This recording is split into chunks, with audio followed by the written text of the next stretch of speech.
Hey everybody, welcome to the GMG review. Today we're taking a look at Fallout Wasteland Warfare Into the Wasteland from Modiphius and James Sheehan. This is the latest in a line of expansions, both thematic for like settings for Fallout and also kind of core mechanically that are now released for the game.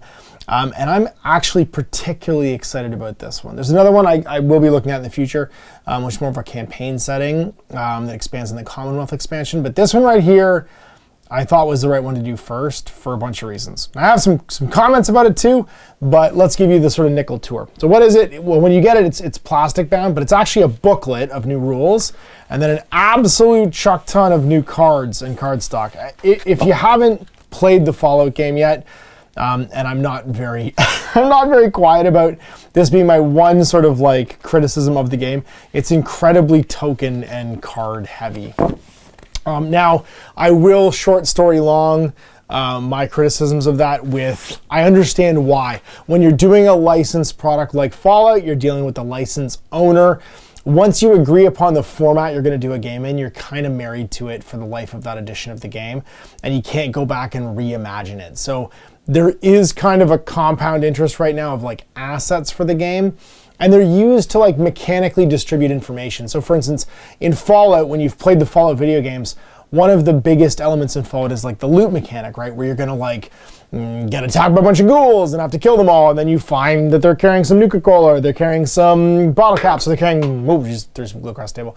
Using whatever it ends up being that you kind of like scrounge for resources, because that's the mimicry of a post-apocalyptic wasteland. You're trying to scrounge for the remains of this lost civilization to survive. The cards are being used, the tokens are being used to replicate that in a tabletop setting, right? So there's a million like searchable like loot box tokens on the table, and you flip them to see if there's something or nothing. And that's creating random generation in the game. But it's also literally in the battlefield with tokens. And the same with like the deck system. When you want to have random Yao guy kind of like come onto the table, you create an event deck, you shuffle it up, and that does some procedural stuff. Now, there's a lot of ways of getting that cap, but this is the one that they're kind of married to right now and invested in, so they're expanding it. And that's why this expansion is a bajillion cards, right? And new things added to, as opposed to a big book of tables. So without getting too much in the weeds about that fact, I'm just repeating it for the people in the back who haven't heard my comments about that before. I wish that all of the Fallout stuff was a big book of tables, and my hope sort of is in the future that they take all of this great stuff, give me like a 2-inch Fallout tabletop wargame / RPG book that I can play that mimics on the tabletop my experience playing the video games. And then give me a single deck of cards that's just coded that I can use to do all that random generation, right? So tables in a book, you've just got an event deck, and it's just like a standard kind of deck of playing cards, but it says, I don't know, it says creature, monster, what, just, 52 cards in a deck, and have them themed. So it doesn't matter what the setting is, it's not specific to a certain thing, and then all the information's in the book, and you just reference it. So all your settings are maybe a separate campaign book for the Commonwealth, or for New Vegas, or for the Pit, or whatever. And I'm not referencing a ton of like stuff cluttering up my beautifully painted battlefield. Because the thing is that Modiphius has done a great job with the miniatures, the terrain, making STLs available from like the game assets. There's so much great stuff out there, and I don't like the visual sort of like clutter. But with that initial criticism out of the way, because I kind of had to jump on it, because when you open this, you think it's a book, and then it's just a booklet and then 1,000 cards.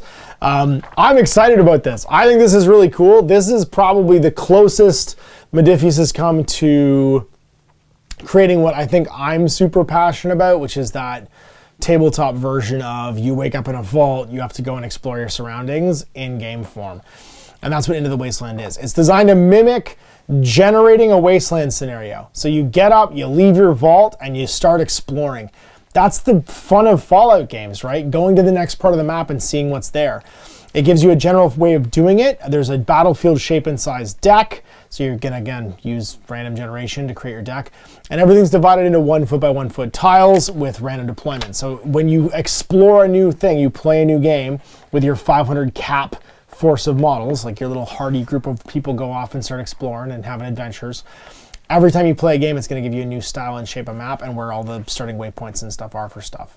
So first your player force, you generate a battle shape size, and this is just a standard square one. But as we go through to the pre-generated mission at the back here, the rescue, which is you're trying to get to an institute. Your camp has been basically overrun and destroyed. You're trying to fix it up and get back to an institute place to get some help. You can see the different generations. So they've predetermined your generations, and some are like a straight line. So I'm gonna have to make myself some tiles, but I love that part of the hobby. I love getting stuff ready to play, so I can do this and play through an Into the Wasteland style campaign. So then you generate your environment with the environment cards. You find your items and create an item deck and deploy it, scatter the items around. It shows in the yellow where the players can deploy, anywhere up to yellow from the player deployment location. The purpose, so what you're doing. Are you passing through the area? Battlefield size and shape. If size 2 or 3, make it 4 by 1. So basically make it like an alley that you're going through. What the inhabitants are for the local population. If the purpose is passing through, add 4 cards. If the purpose is clear, add 2 cards. If the battlefield size is 2 or 3, add 2 additional cards. So like how many people are around. The unknown inhabitants that can come up and what triggers them. Wildlife, occasional wildlife. So your collection of cool like bad guys.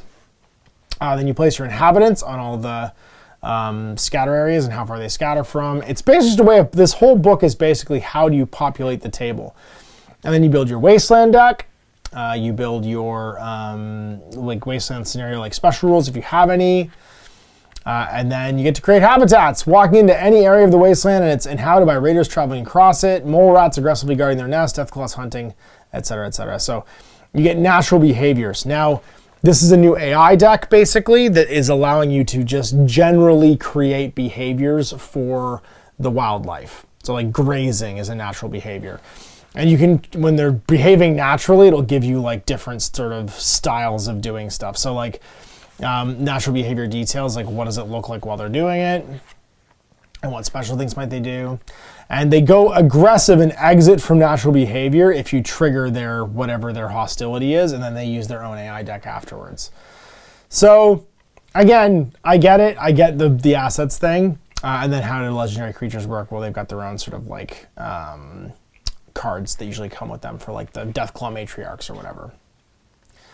And then you get your little campaign. So introducing scenarios 1 to 4. So how to play the campaign. You're going to start in your settlement. It's been all overrun.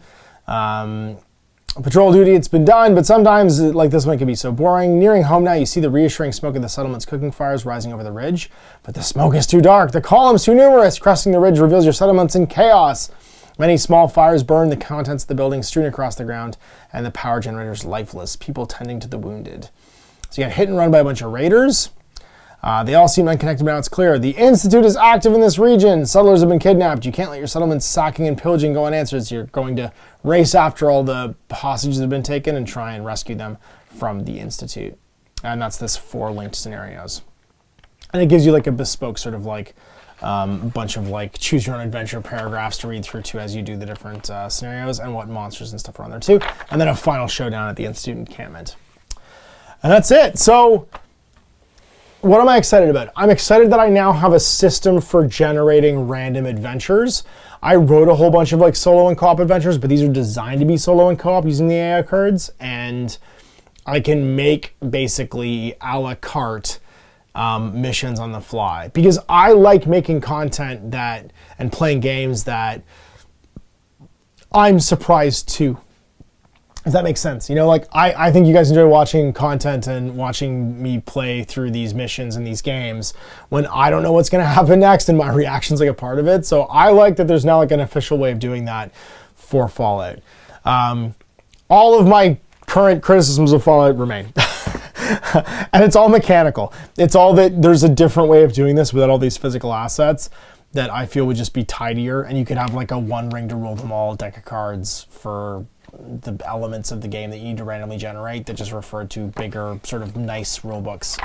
And the reason for that is I love rule books, and Modiphius makes amazing rule books. I'm going to be reviewing this rule book, which is beautiful and made by Modiphius relatively soon, right? But the sort of paper booklety stuff, it feels more board gamey, and with the beautiful miniatures and assets I have for Fallout, I want to play a game that feels like it's, and I want to collect rule books that feel like they are things I'm going to go back and look through, and my kids are going to look through after I get too old and blind to look through them and maybe play in the future too.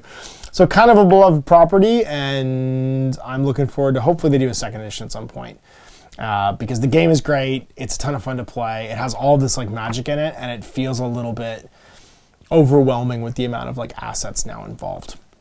But other than that, great job. I love this stuff from James. I think this is a really cool new sort of like methodology for making missions, and I'm gonna give it a go as I do and parse it for you guys so you guys can watch it. So there is a look at Into the Wasteland, the new expansion for Fallout Wasteland Warfare that was kindly sent along as a complimentary review copy by Modiphius. I'll see you for more GMG reviews in the future. Ton of mash. Hey there, I hope you enjoyed that video. There are tons of other games already recorded for you to watch. Click over to my channel page if you haven't already, and have a look through the dozens of playlists full of videos. I guarantee you'll discover a game you haven't seen played before. I put out new videos 7 days a week, and every day is themed to a different genre as I continue to explore the wider world of gaming. Of course, none of that's possible without you, the viewer, so click a like and subscribe if you'd like to stay on top of what's happening here daily. My 2 kids and I are massively grateful to be able to have the flexibility of this job so I can always maximize my time with them. If you want to support me continuing to put out this content, it's only possible because of my amazing backers on Patreon who support the studio, equipment, and model cost, as well as being how I make the bulk of my living. You can also help out by buying a t-shirt through Spreadshirt, a measuring gauge or widget from Death Ray Designs, or buying one of my games and supplements like Last Days, Gamma Wolves, and Blaster. As a way of showing my appreciation, patrons get early access to new games and supplements that I write throughout the course of the year. Huge thanks for watching, it really does help out, and happy gaming.